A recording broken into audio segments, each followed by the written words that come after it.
I'm one of the people who believes that failure is not a bad thing. And I remember I had a conversation years ago with a friend who was the CEO of a bank, and he was complaining that his team didn't innovate enough. And so I asked him what his attitude was toward failure. And he said, well, we're a bank. We can't afford to have failure. I said, if you can't afford to have failure, you're not entitled to have innovation. Because innovation is about doing things that have never been done before. Every time they have been attempted up to this point, they have resulted in failure. You should not expect that just because we try it one more time, this time it will work. So you should actually expect that we're going to have failure. Number one, we talk about widening the aperture. So there's a very traditional profile that people look for in executive level leadership. And so part of our role is to challenge them to think about some of the attributes that maybe idiosyncratically they've carried along with them that aren't really a good indicator of whether someone is going to be successful in doing an executive level job.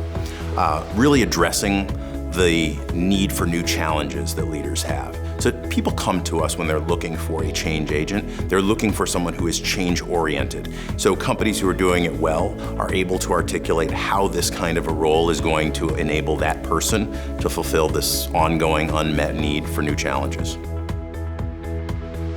You ought to think about a world without constraints. What happens when we have free high-speed internet access from coast to coast in the United States and everyone has the ability to get online? Well, what happens when that gets extended to the rest of the world?